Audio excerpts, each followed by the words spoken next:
নমস্কার বন্ধুরা, বলেছিলাম যে আর্টিফিশিয়াল ইন্টেলিজেন্স সাধারণত মানুষের চাকরি খাবে না, বরঞ্চ চাকরি দেবে।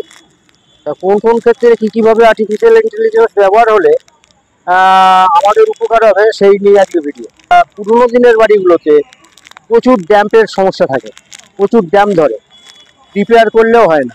আবার বহু ক্ষেত্রে দেখা যায় যে নতুন বাড়িতে মানে ফ্ল্যাট বাড়ি হয়েছে, তাতেও দেখা যায় যে ড্যাম্প হচ্ছে, বিশেষত টয়লেটের এরিয়াগুলোতে। পুট্টি যে ব্যবহার করা হয়, এখন আর একটা পুট্টি ব্যবহার হয় দেখবেন, সেটা হচ্ছে ড্যাম্প প্রুফ পুট্টি। পুট্টিতে যদি ড্যাম্প প্রুফ পুট্টি হতে পারে, তাহলে সিমেন্টেও নিশ্চয়ই ড্যাম্প প্রুফ সিমেন্ট হতে পারে। এই চিন্তা ভাবনাটা মাথায় রেখে যদি সিমেন্টে ড্যাম্প প্রুফ সিমেন্ট ব্যবহার করতে পারি, হয়তো দাম বাড়বে সিমেন্টের অতি অবশ্যই। এতে যে বস্তা সাধারণত 350 পাওয়া যায়, হয়তো দেখা যাবে সে ওর বস্তা হয়তো 800 হতে পারে।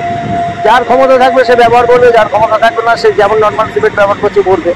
কিন্তু এতে কী হবে, সিমেন্ট এরিয়ার একটা ভাগ হবে, নতুন আর একটা কর্মসংস্থানের ব্যবস্থা হবে, এবং তার ফলে দেখা যাবে যে মানুষের যে কিছু সমস্যা আছে যেমন জনিত, সেটাও মিটবে। তা ভিডিও যদি ভালো লাগে লাইক সাবস্ক্রাইব করবেন, চ্যানেলের সাথে জুড়ে থাকবেন এইরকম ধরনের ভিডিওগুলো পাওয়ার জন্য। নমস্কার।